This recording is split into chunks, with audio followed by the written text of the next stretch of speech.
Olá, estamos começando mais um Ponto de Vista, estamos sempre ao vivo aqui pela Santa Cecília TV, neste horário da 1h30, não é uma tradição na discussão política e, claro, no debate dos temas importantes aqui para a cidade, para a região, não é? Educação, meio ambiente, saúde, o transporte público, a segurança pública, os temas que estão na pauta aí no nosso dia a dia e, claro, a discussão sempre aberta, sempre aprofundada dos temas, dos assuntos que estão aí em nível nacional, sejam eles a economia, do judiciário, enfim, né, os temas diversos que a gente vai acompanhando no nosso dia a dia. E esta é mais uma semana focada aí numa nova decisão do Supremo Tribunal Federal.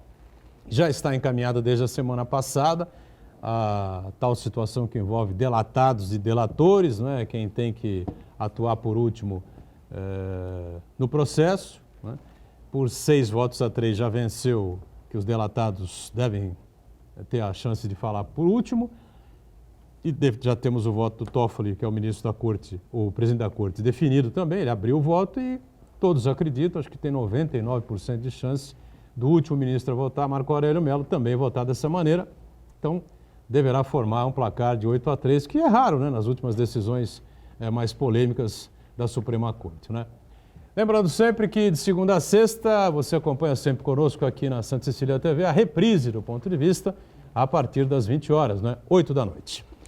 Presença importante conosco mais uma vez aqui no programa. Aqui à minha esquerda o Dr. Joaquim Fernandes, advogado exatamente da área criminal, que mais uma vez participa e colabora com a gente. Tudo bem, Joaquim? Prazer. Graças a Deus, é sempre uma honra estar aqui com vocês. Agradeço sempre o convite de você, o Marquinhos, da TV Santa Cecília. Realmente foi uma decisão do Supremo Tribunal Federal que tem um odor característico daquela pizza que você colocou, ela já começou a ferver, desculpe, a assar, e aí você fala, nossa, estão fazendo pizza, né? Sabe aquele cheiro, aquele odor característico para tentarem resolver um problema que eu sempre disse que o poder se protege, né? O poder chegou a um determinado momento, agora ele está tentando encontrar uma saída para esta investigação Lava Jato, que aparentemente é interminável, mas que fez bem para o país. Com relação à decisão do Supremo, há uma regra, e o professor Elias está aqui, eu estou ansioso para saber o que o professor Elias pensa, mas eu já vou externar o meu posicionamento. Você pode externar depois, então? Posso, Vamos apresentar claro, aqui, seguir o rito aqui, tá certo? E a gente volta para abrir o debate, abrir a discussão com muita calma a respeito desse tema polêmico. Para muitos o STF acerta, para outros o STF se equivoca, enfim, não é? Elias Jacó, professor, Elias, advogado, promotor aposentado, com a gente também nessa edição do Ponto de Vista. Prazer revê-lo. Tudo bem, Elias? Prazer todo meu, Edgar. Grande, enorme prazer em rever o Joaquim aqui com vocês. E o meu querido Marcos, com quem eu tenho que ter um papo reservado aqui hoje, para que todo mundo ouça. É verdade. Marcos Santana lá na ponta, conferindo as redes sociais das transmissões nossas aqui do Ponto de Vista e a sua participação muito importante conosco. Tudo certo aí, Santana? Tudo certo, boa tarde a todos, boa tarde meus amigos. Além dessa decisão desse julgamento do Supremo, outro assunto muito polêmico que acho que certamente vamos discutir aqui é a soltura ou não do ex-presidente Lula. O Ministério Público quer soltá-lo e o Lula quer ficar preso. Então acho que a gente vai conversar bastante sobre esse assunto hoje. Eu quero convidar você que nos convida ao vivo, nos acompanha ao vivo, convidar você a participar também do programa, mandando sua pergunta, crítica, sugestão pelo Facebook. Ponto de Vista com Edgar Butrão, ou então por e-mail, contato@pontodevista.tv.br. O programa também pode ser acompanhado ao vivo pela internet, santaportal.com.br/tv. As edições anteriores do Ponto de Vista ficam disponíveis na internet também, no nosso canal no YouTube, na nossa página no Facebook. E você que nos acompanha na reprise às 20 horas, uma boa noite. Boa noite para você que está sempre com a gente na reprise. Lembrando, ao vivo, o programa acaba às 2h30 e até a reprise começa às 8 da noite. É aquele dilema de sempre, né? Aquela situação de sempre, né? Só Deus pode imaginar. Às vezes até acho que até ele duvida. Por exemplo, essa confusão agora envolvendo o ex-presidente Lula, todo mundo sabe, acompanha, evidentemente, que o Lula está percebendo que as coisas andam meio viradas aí a favor dele, né? Parece que o sol voltou a iluminá-lo, né? nessa questão toda. A Intercept veio aí com uma série de informações da Vaza Jato, que implicam aí algumas atitudes que não deveriam ter sido tomadas. Isso acho que é de comum acordo de todos, né, entre o juiz Moro e os procuradores. Atuação meio suspeita do Deltan Dallagnol, enfim, aí querendo ganhar dinheiro por fora, essa coisa toda. E agora ainda vem corroborar essa posição aí do novo Procurador-Geral da República, dizendo que as informações do Intercept, que estão sendo divulgadas, são verdadeiras, né? Aí eu acho que botou mais lenha na fogueira ainda. Então, claro que o presidente Lula agora vai para cima e diz que só sai de lá quando tiver comprovadamente absolvido, quando tiver comprovadamente anulada a sua sentença, né? Ele alega inocência total. Agora, quem está do lado de fora, quem está no outro país olhando para nós, fala, isso é casa de loucos, né? Isso aí, melhor eu fugir daí, né? Não passar nem perto desse país aí da América do Sul chamado Brasil. Eu acho que é um péssimo exemplo, mais uma vez, que a gente dá para o mundo, lamentavelmente, né? Bom, deixa eu começar então pelo Joaquim, nessa questão que envolve aí a decisão do STF na semana passada. Por enquanto, 6-3, mas já 7, né? Porque o ministro Toffoli abriu o voto, né? Dizendo que vai votar da mesma forma aí que os outros 6 votaram. 8-3. Né? E todo mundo considera 8-3 o voto do ministro Marco Aurélio Mello, enfim, Já antecipou também. Uma última vez aí, uma das primeiras vezes, né, nos últimos tempos, que a gente vê uma diferença de votos. A gente pode realmente dizer, não, agora há uma decisão realmente importante da corte, né? Não há um equilíbrio, 6-5, essa coisa toda. Que você discorda, né, Joaquim? Bom, assim, eu já disse isso anteriormente. Enquanto advogado, é óbvio que no exercício da advocacia, na defesa dos interesses do seu cliente, você vai usar todas as estratégias de tudo que a lei te faculta. Claro. Portanto, se a regra está lá, você vai cumpri-la. A outra é aqui no programa de TV, a gente dá uma opinião do ponto de vista legal, né? A regra é de que o Supremo Tribunal Federal, assim como as cortes superiores, para reconhecer hoje uma nulidade é muito difícil.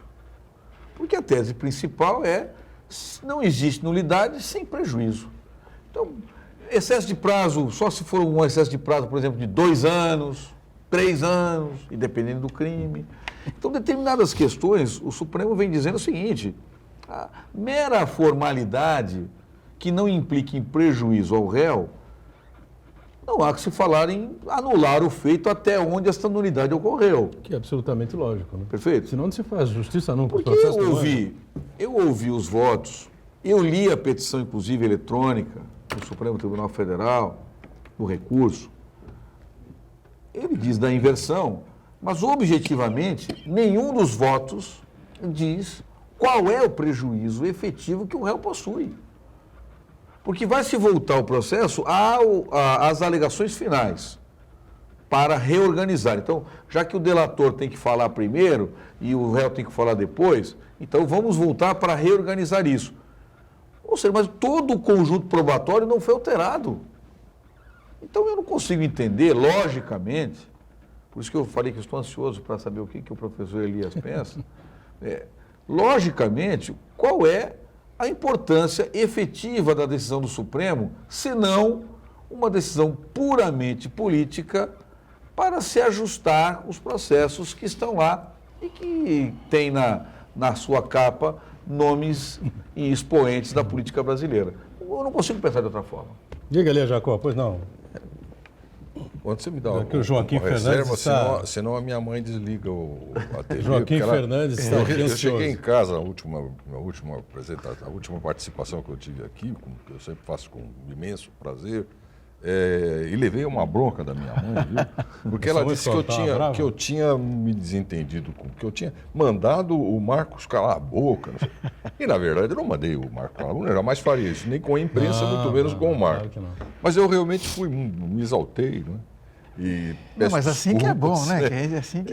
mas uma pessoa que tem a visão da minha mãe, e eu acredito que seja mérito dos telespectadores. Como é o nome da sua mãe? É Wanda.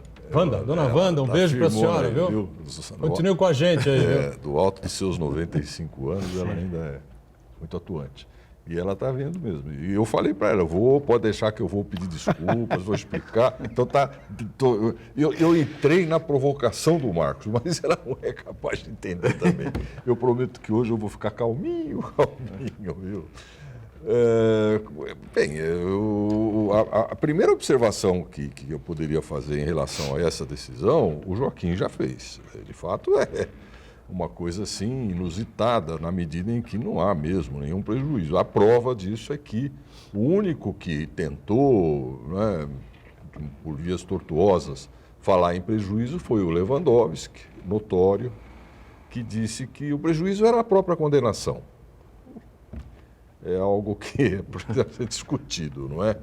Porque imaginar que o prejuízo é uma lesão, não é, reparável na medida em que ele existe, tá certo? Se realmente a condenação veio por outras razões, que não simplesmente porque houve uma inversão, suposta inversão das falas finais do processo, realmente é um argumento, a gente diz isso aí em direito, especioso. Tá? É uma falácia, é um sofisma, é uma mentira. Como foi mentiroso todo o desenrolar desse processo? Esse princípio, não há nulidade sem prejuízo, é o princípio padrão, sem dúvida nenhuma. Mas, além disso, existem muitos outros equívocos do tribunal, não é? E, em primeiro lugar, o que a gente aprende desde que começa a estudar direito é que processo não anda para trás, o processo vai para frente, tá certo? E é preciso assegurar que esse para frente se dê dentro de balizas estabelecidas pela lei. Né? É o chamado princípio do devido processo legal. Não é? Ninguém pode ser condenado, ninguém pode ser sequer processado se não obedecer esses limites da lei.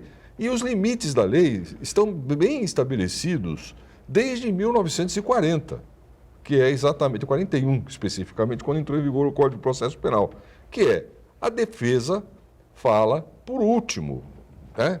O processo, quando chega nessa fase, que houve algumas pequenas alterações no correr do tempo, primeiro fala o Ministério Público, que é o órgão da acusação, depois fala, se houver, o assistente de acusação e, finalmente, o Ministério volta à defesa. Houve alguns casos no passado em que os juízes, quando havia, e ainda fazem isso, quando há arguição de nulidades nas alegações finais da defesa, que devolve o processo para o Ministério Público, para que o Ministério Público se manifeste exclusivamente sobre aquelas nulidades arguidas pela defesa. Por quê? Porque o Ministério Público tem uma dupla função no processo. Ele é o órgão da acusação, basicamente, mas ele também é o fiscal da lei. Então ele tem que saber se houve realmente a irregularidade, porque aquele é o momento de arguir, é o momento da alegação final. Entretanto, isso se inovou. Com o aparecimento do delator, passou a se considerar que o delator fica num chamado campo da acusação. Isso não existe no processo. O delator é réu. Ele tem todo o direito de falar por último, inclusive. Tá Mas certo? Isso é uma novidade que surgiu agora. Sim, né? não é uma novidade que surgiu agora. A questão da delação premiada. Isso, no direito brasileiro.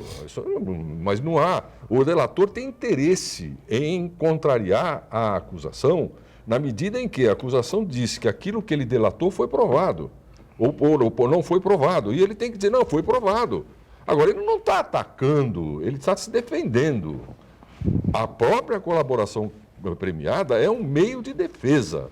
E ele, como réu, numa ação penal, que está, portanto, no polo dito passivo, ele tem, segundo todos os princípios que você possa imaginar, também o direito de falar por último. Falar por último significa falar depois da acusação. Porque, neste caso, o prazo é comum e aqueles são delatores ou delatados, eles apresentam as suas alegações finais naquele prazo. A ordem da entrada disso no processo não pode ser, de jeito nenhum, motivo para voltar atrás no processo, ofendendo um ou outro princípio básico do processo. Mas deixa eu só perguntar uma coisa aqui para vocês dois, aqui, para ficar bem claro. Perfeito. O que foi votado especificamente na semana passada? Foi anulada a decisão. Daquele processo. A decisão daquele processo. HC. É que assim. O habeas corpus. É que assim, Boturão. Do ex-diretor da Vamos imaginar. Petrobras. Depois das alegações finais vem a sentença. E é isso, sucessivamente vem recurso, etc. O que o tribunal disse foi o seguinte, olha, como houve uma inversão lá atrás... O delatado falou depois, antes do delator. Isso. Então é o seguinte, tudo que aconteceu depois, eu anulo. Volta o processo até o momento em que eu reorganizo... Naquele estágio, né? Aquele estágio em que eu reorganizo a apresentação das alegações finais. Sem que ninguém tenha dito nos votos, ou mesmo na petição de recurso, qual foi o prejuízo. Qual é o prejuízo efetivo. Naquele caso que foi julgado lá. O fato é o seguinte, esses processos que estão sendo submetidos ao tribunal, ao Supremo, todos eles obedeceram o devido processo legal. Estão, portanto, de acordo com aquilo que é básico e constitucional.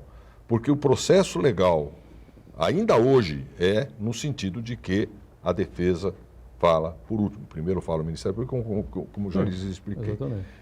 Bom, então não houve ofensa ao princípio. Se houvesse, e nos casos em que isso acontece, a nulidade é declarada e se considera que o processo não tem existência, para exagerar, para que o povo possa entender, a partir do momento em que se instalou a nulidade, para a qual, inclusive, existe prazo e tempo para ser arguida. Não pode ser arguida a qualquer tempo.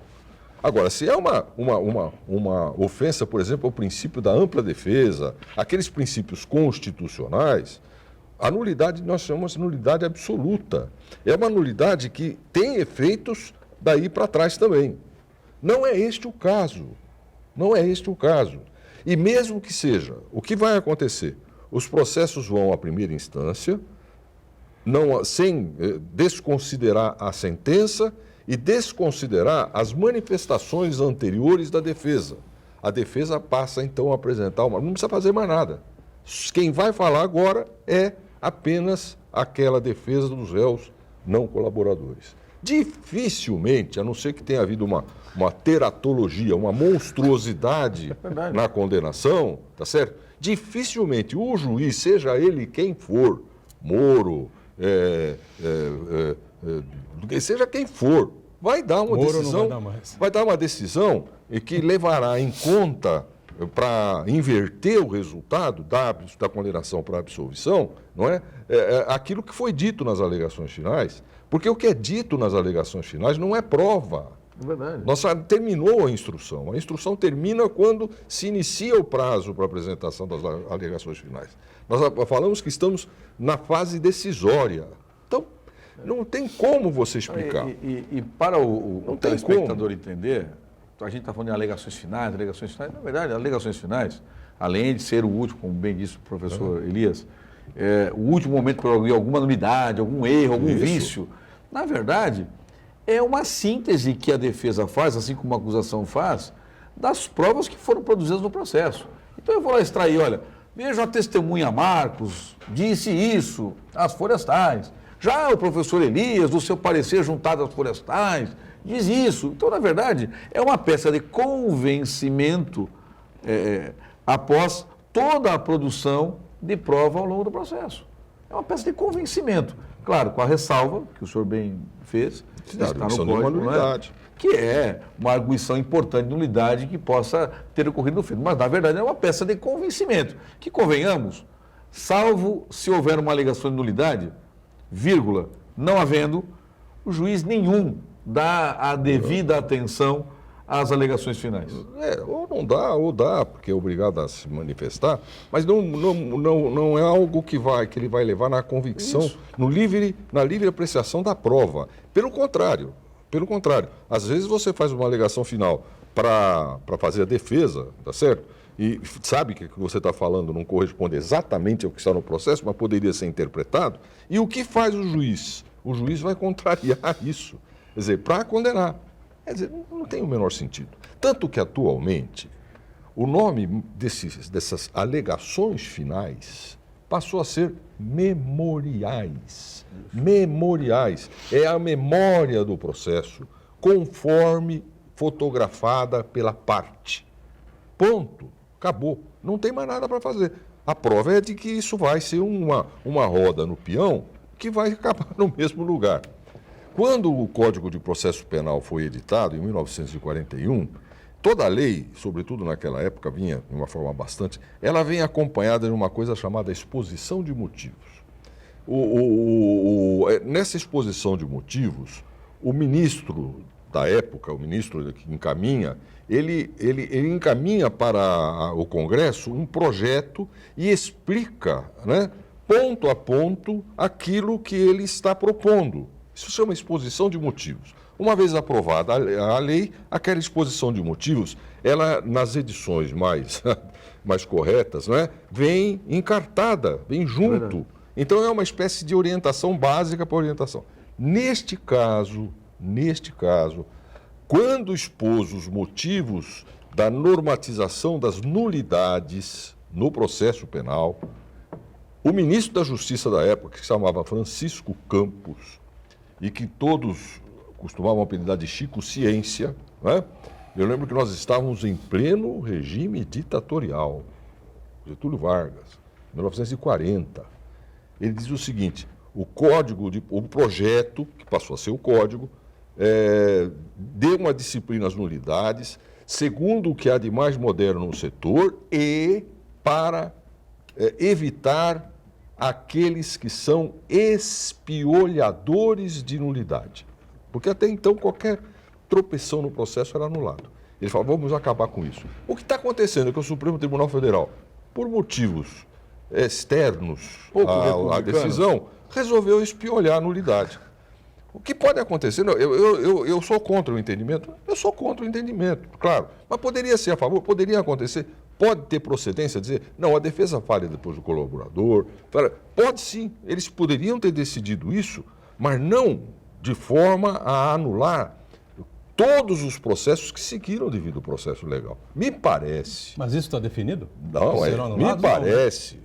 Por enquanto, sim, porque se anulou do Bedini. Porque não vou fazer tal modulação. Esse é o ponto que eu queria chegar, professor. Me parece que o nosso querido amigo presidente do Supremo Tribunal Federal, querido amigo de quem é amigo dele, o presidente do Supremo Tribunal Federal, ao antecipar o seu voto, eu vou propor na terça-feira uma modulação dessa decisão. O que significa isso? Nós vamos ver como ficam as situações já constituídas a partir dessa decisão. Nós já tivemos isso. Quando entrou em vigor a nova lei de tóxicos, ela estabeleceu um novo rito. E quem não obedecia a esse novo rito tinha seu processo anulado. Porque o rito tem a ver com o devido processo legal. Nessa mesma seara, professor, o novo procurador-geral também pensa dessa forma, sim, o Augusto Aras, né? De que é necessário se definir o que vai acontecer com os demais processos. Claro, sem dúvida nenhuma. Vamos fazer um intervalo, então, rapidamente a gente volta aqui na sequência do Ponto de Vista, em instantes. Tudo bem, estamos de volta na sequência do Ponto de Vista, aqui com dois operadores do direito conosco, né? Joaquim Fernandes, advogado da área criminal, como é também o nosso Elias Jacó, promotor aposentado. Os dois colaborando aqui com a gente. Santana tinha uma colocação a fazer. Isso, só para a gente amarrar esse assunto, mais uma vez, depois dessa aula que tivemos do professor Elias e do Joaquim Fernandes. Professor Joaquim também, viu? Ele esconde essa professores, coisa. Isso, exatamente. Mais uma vez ficou provado, Elias, de que o Supremo ele age de acordo com a temperatura política do momento, né?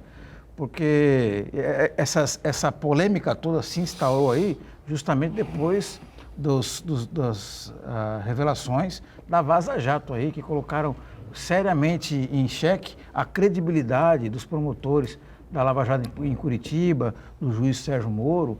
E se a gente imaginasse esse tipo de julgamento um ano atrás, quando não se sabia nada disso, essas interceptações, o que vem sendo revelado pelo Intercept Brasil e vários outros jornais e sites do Brasil, isso daí não viria à baila, não teria esse tipo de discussão. Porque justamente o caso desse ex-diretor da Petrobras, ele também serve de reflexo para o caso do ex-presidente Lula também, que sempre é o caso mais polêmico, mais controverso. Então, mais uma vez, o Supremo ele age politicamente, ao arrepio da lei, fazendo interpretações, de certo modo, até esdrúxulas da Constituição, e vários outros episódios também. O mais recente é o caso do filho do presidente, Flávio Bolsonaro. Dias Toffoli deu uma decisão completamente controversa, polêmica. Gilmar, né? Não, E agora o Gilmar. Gilmar Mendes, na verdade, ele apenas confirmou, baseado na decisão, estendeu a decisão do Dias Toffoli. Quer dizer, mais uma vez, os ministros eles jogam para a torcida e de acordo com a temperatura política do momento. Esse caso do filho do presidente é um dos maiores escândalos que eu já vi na minha vida. Sabe por quê? Porque o recurso nem dizia a ele. Ele entrou, veja, imagine que a Santa Cecília está discutindo uma repercussão geral, um recurso extraordinário lá no Supremo Tribunal Federal. Tem nada a ver comigo, mas tem reflexamente. Ele entrou com uma petição simples e disse, olha, não é o caso de se parar, porque eu li o processo, eu li o despacho. Quando ele manda suspender, ele diz, atendendo uma petição feita pelo senhor Flávio Bolsonaro, não tem nada a ver com o Cabra, pô. Então, assim, a cada dia que passa, a credibilidade do Supremo Tribunal Federal não vai diminuindo, ela vai ruindo. Porque hoje, a cada decisão que o Supremo toma, a cada briga, a cada divergência que os ministros têm, os votos estapafúrdios, ou seja, nós não temos mais segurança na nossa jurisprudência.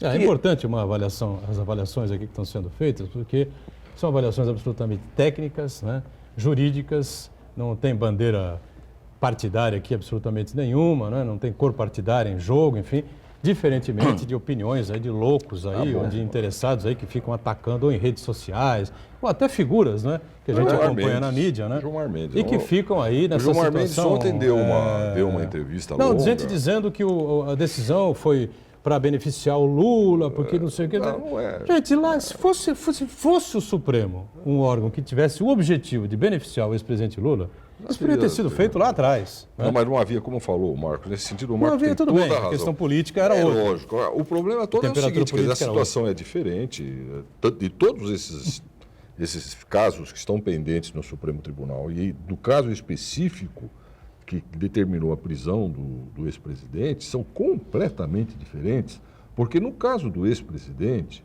eles teriam que anular decisões de segundo e de terceiro grau. A decisão de terceiro grau, em termos de definição do processo, de interpretação da lei federal, é definitiva, ela não muda. Não tem como mudar. Você teria que haver uma rescisão dessa sentença para que o processo voltasse para trás. Eu acho o seguinte, se for considerar o assunto, do ponto de vista puramente técnico, eu aceito que se possa estabelecer uma nova interpretação do devido processo legal, no sentido de que colaboradores premiados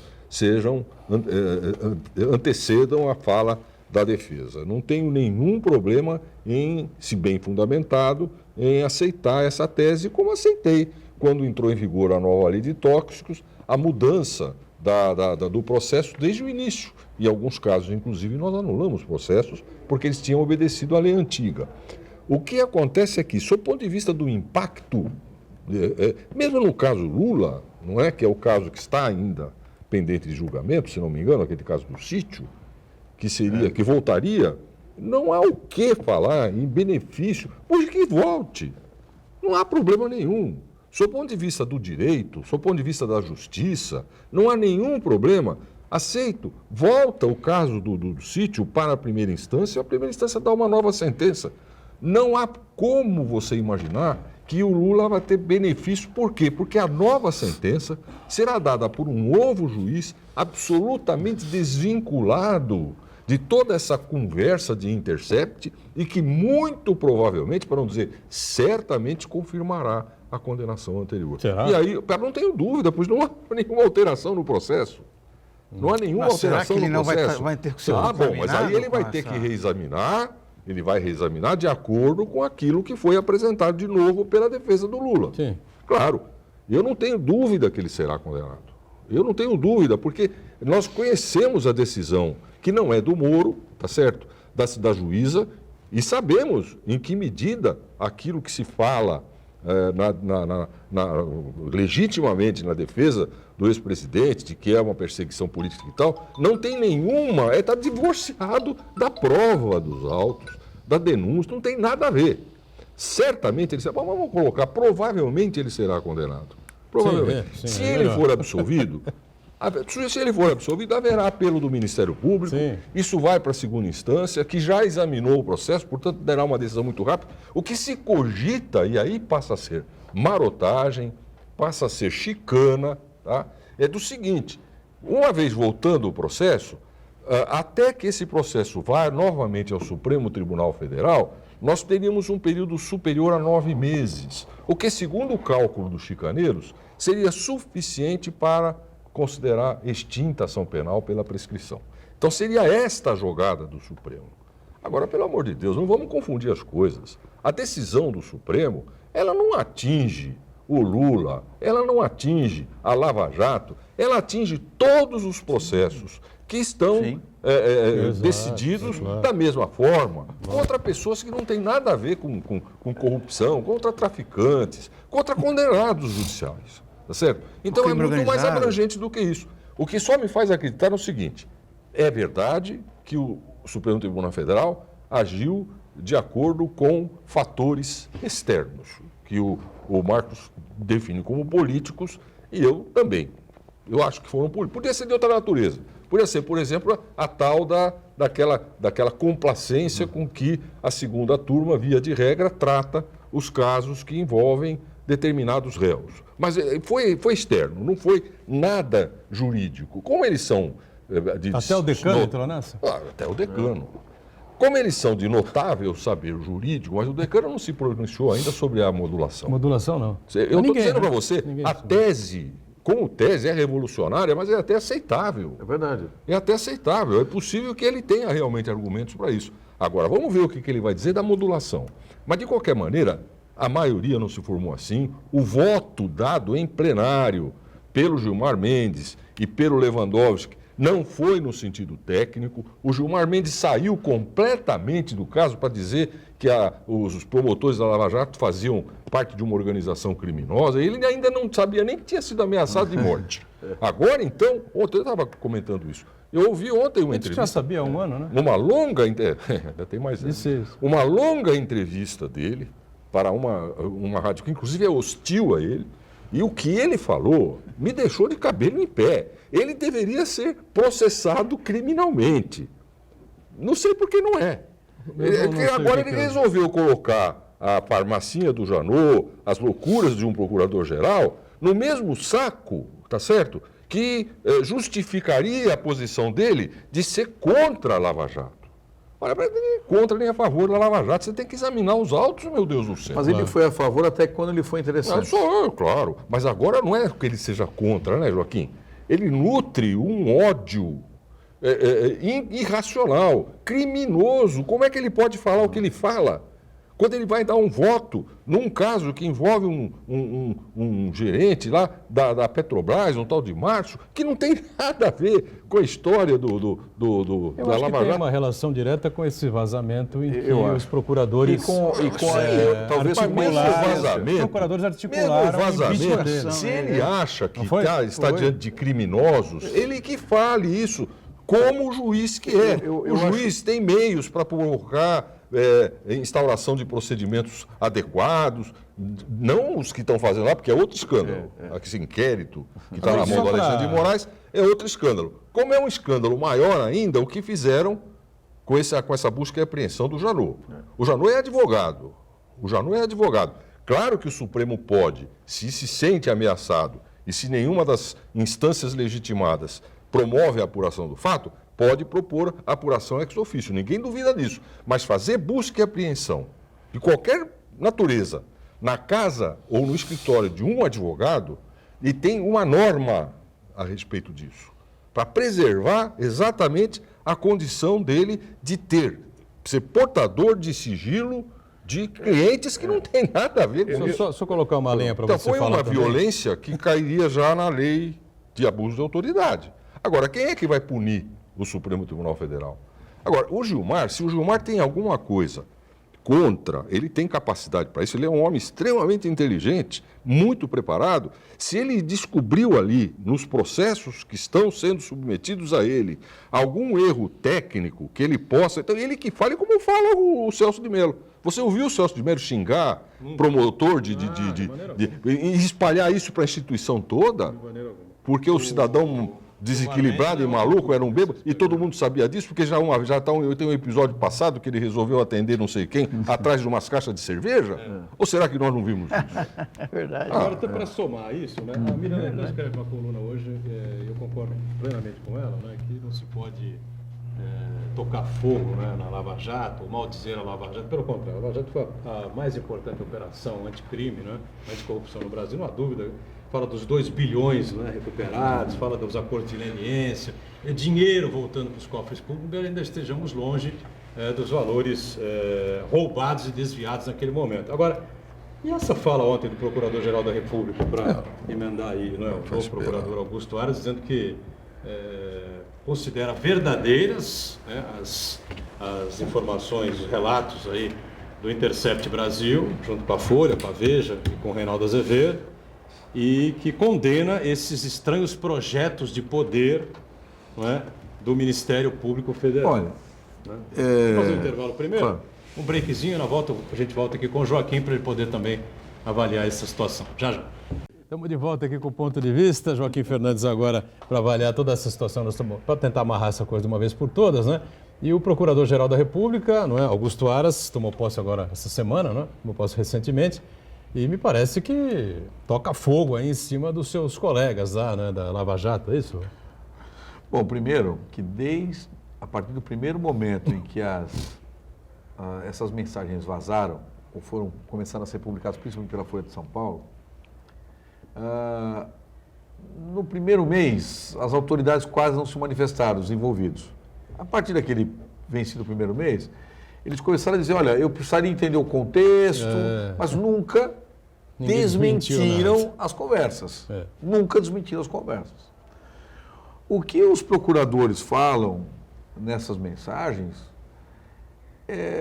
desacredita, para muitos, o espírito nacionalista que os caras aparentemente teriam.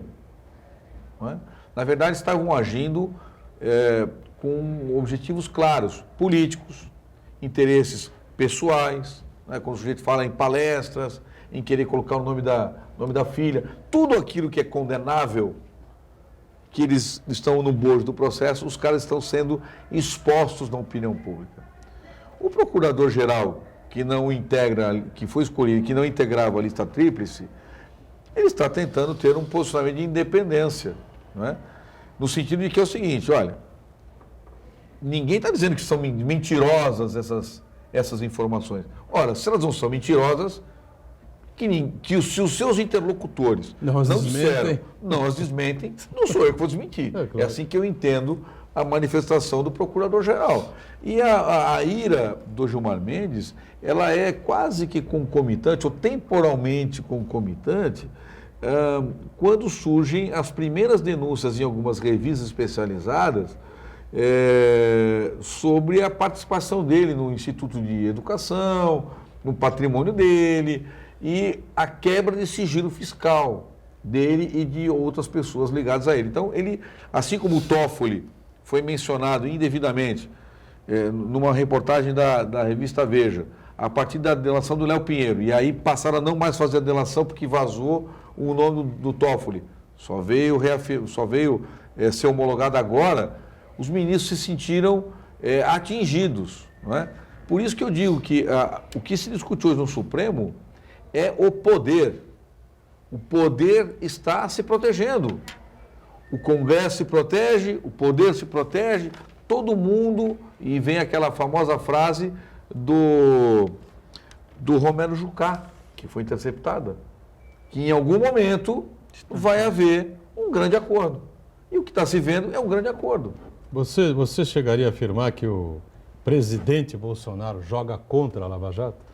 Tudo que ele já fez no COAF, na Receita, na Polícia Federal. O Bolsonaro, ele, se não tivesse atingido os filhos, ou tivesse feito alguma coisa com os filhos, ele estava apoiando.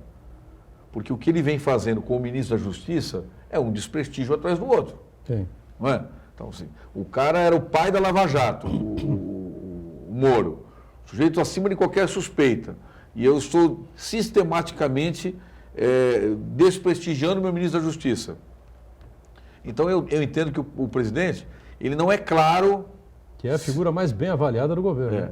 Ele não é claro ao dizer a Lava Jato é importante. Não, a Lava Jato não é importante. Ao contrário, ele faz um jogo de futrica. Né? O presidente, isso é uma coisa que me irrita profundamente. Eu votei no presidente Bolsonaro, votei para que o PT não voltasse ao poder, isso é verdade, é o meu voto.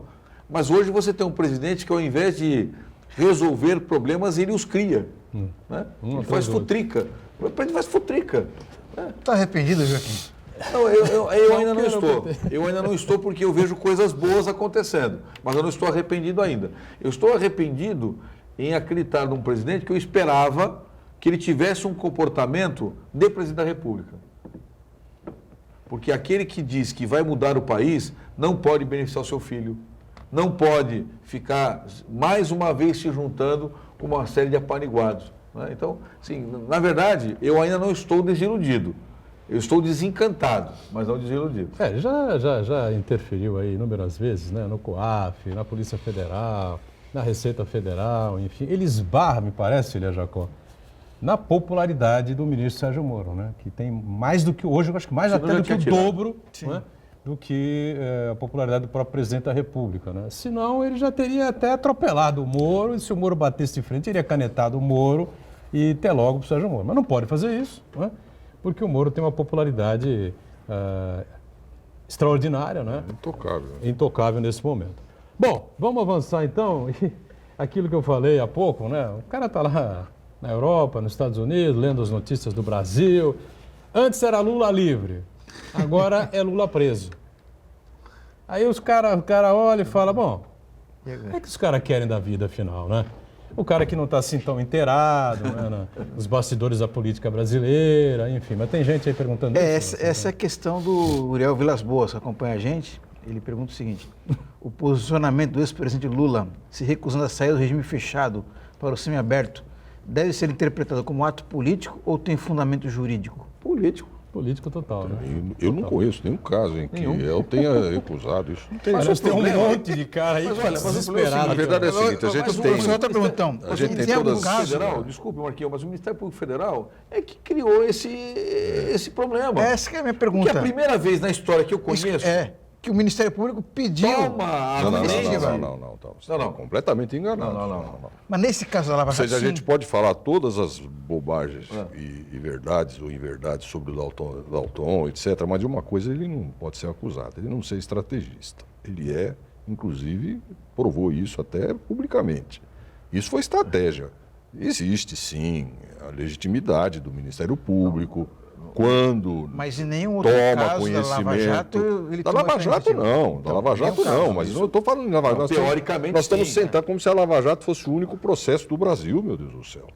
Eu trabalhei em execuções, a gente cansa de pedir benefícios ao réu. Aliás, no interior, quando eu era promotor, os advogados simplesmente ignoravam a presença dos réus na cadeia. A partir do momento em que eles eram presos, e naquela época eram presos por razões muito inferiores às que são de hoje, era o promotor que eles procuravam, e era o promotor que requeria semiaberto, aberto, prisão domiciliar. Preso procurava o promotor? Exatamente, é função do Ministério Público, é função institucional do Ministério Público ter o controle dessas penitenciárias e cadeias. Nós tínhamos, pelo menos na época que eu exercia minha função, a obrigação de visitar sistematicamente, uma vez por mês, nós devíamos visitar as cadeias públicas da comarca.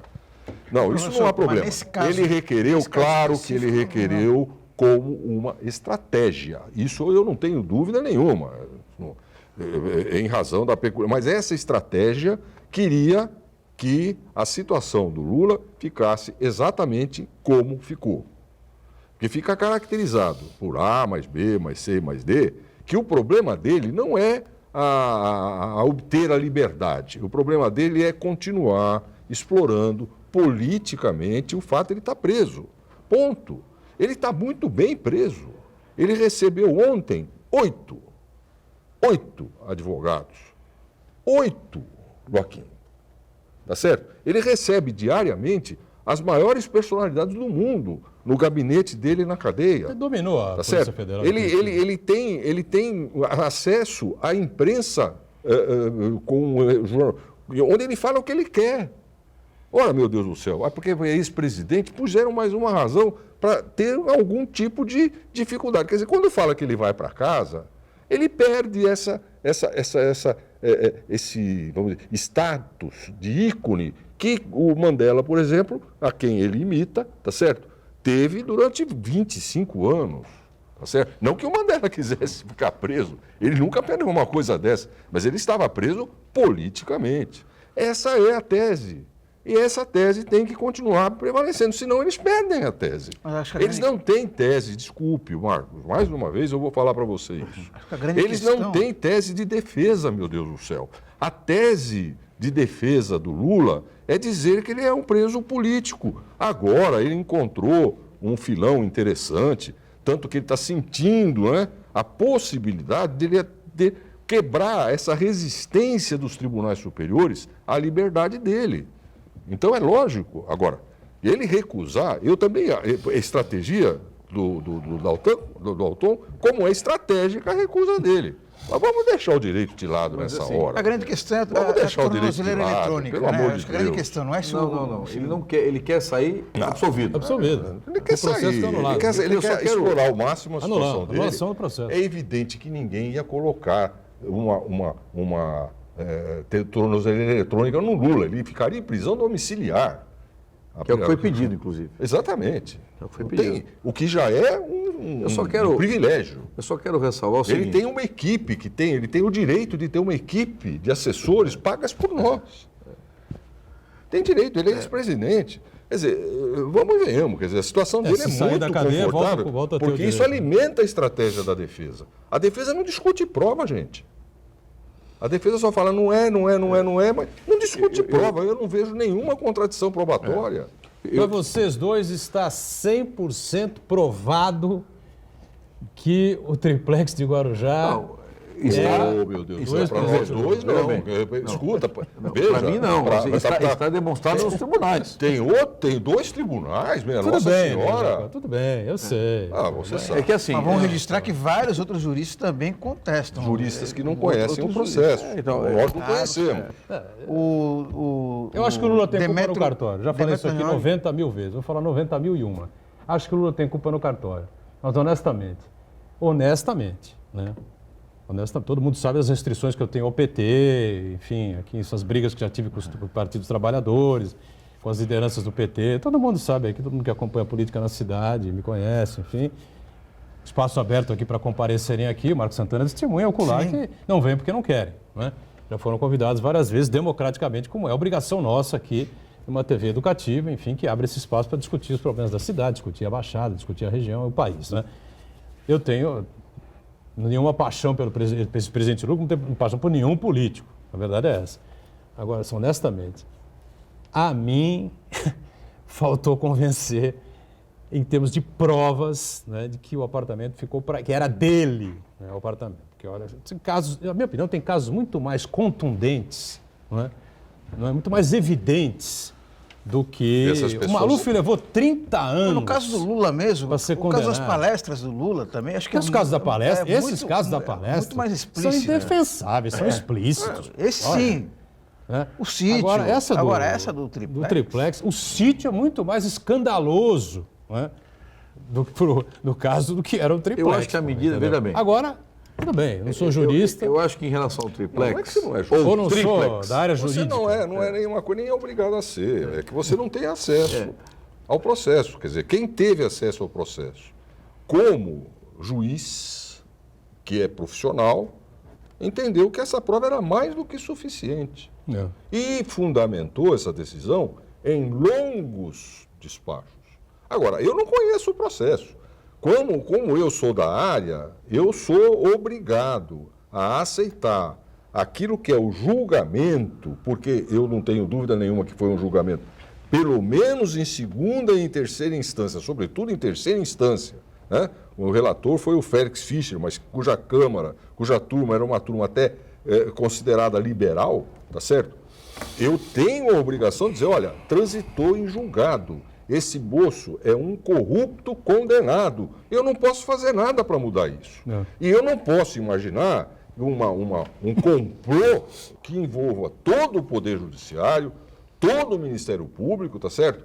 Toda a sociedade, no sentido de condenar alguém que não se encontrou elemento nenhum para ser condenado. Agora, teoria da prova, meu filho, é bem diferente da opinião que o blogueiro tem da prova. É muito diferente da opinião que nós temos aqui, olhando. A prova é outra coisa. A prova direta. Prova direta é uma coisa, prova indiciária é outra coisa. Vamos com calma.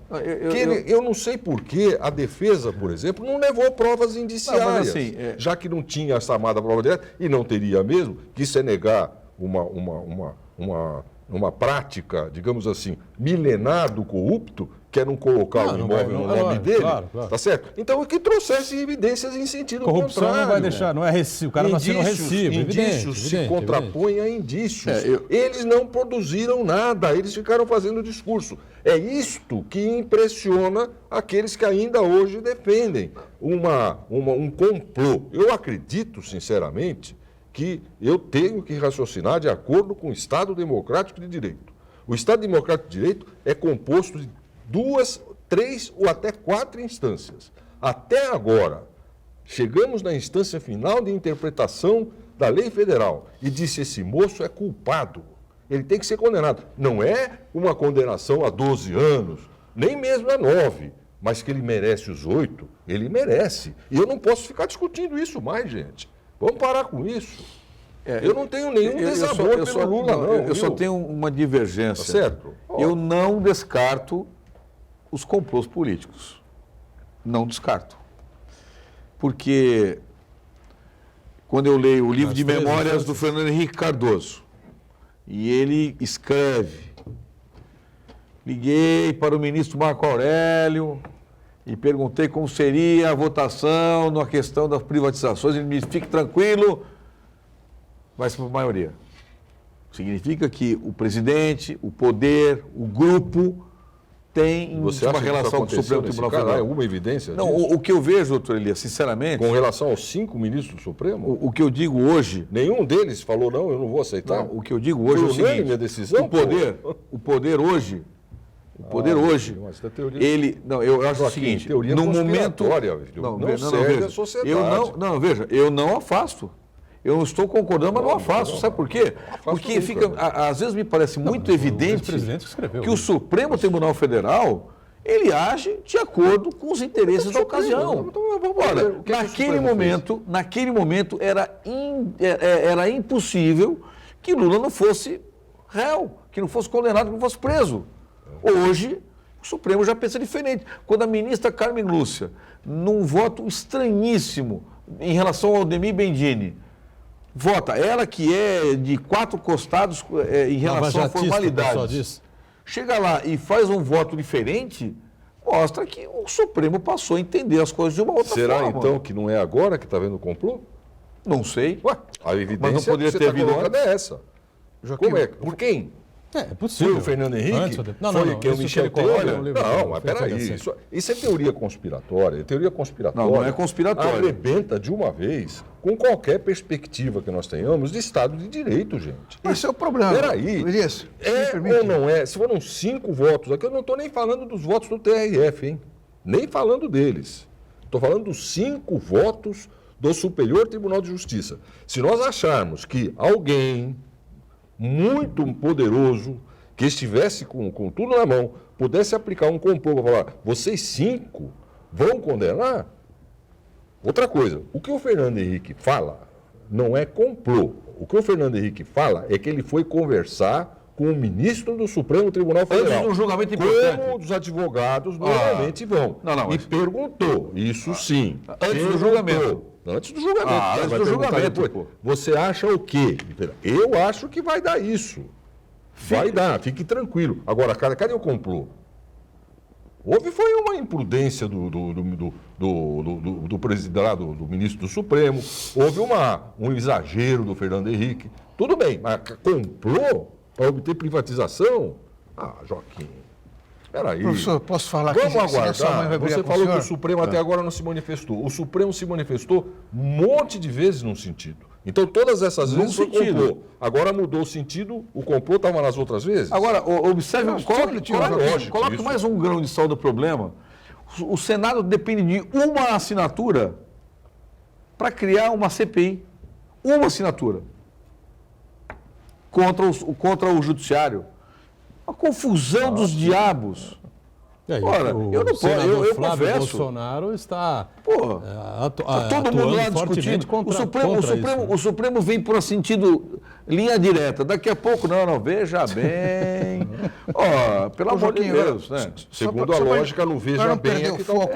Esse Para exatamente. não perder o foco dessa questão de se Veja bem houve favorável. ou não conspiração, eu só gostaria de lembrar, professor, que o próprio o Procurador-Geral Agora Aras chamou o Sérgio Moro e Deltan Dallagnol de Batman e Robin. Atuaram em tabelinha aí, com o objetivo claro de retirar o ex-presidente Lula da disputa eleitoral. Esse era o grande objetivo. Sim. E vou lembrar também que o processo do ex-presidente Lula tramitou em segunda instância em tempo recorde. Já lembrei várias vezes aqui, tramitou mais rápido ainda do que o caso Chico Barbeiro, que foi condenado por fazer fraude em seguro do defesa dos pescadores. Quer dizer, um caso muito mais simples, ocorreu muito mais devagar do que o do ex-presidente Lula. Deixa eu só encerrar aqui rapidamente e perguntar, sim ou não, então em cima da hora. O Ministério Público pode exigir, quem é que pode exigir a saída, afinal de contas, do ex-presidente? Ele tem que ficar, ele fica porque quer ou ele tem que sair? Tem que afinal? sair. Judiciário. Judiciário? O Ministério O juiz Público decide. É lógico, claro. Tá, o juiz O decide. juiz decide. Tá. A liberdade prescinde a vontade do preso. Ele tem que sair. É isso. Estamos encerrando mais um ponto de vista, agradecendo muito aqui ao Joaquim Fernandes, ao doutor Elia Jacó, não é? Dois operadores importantes aqui do direito da nossa região. Marcos Santana diariamente conosco e você sempre com a gente, de segunda a sexta-feira, 1h30, aqui na Santa Cecília TV, é sempre ao vivo, e a reprise do ponto de vista às 8 da noite. Valeu, obrigado, gente.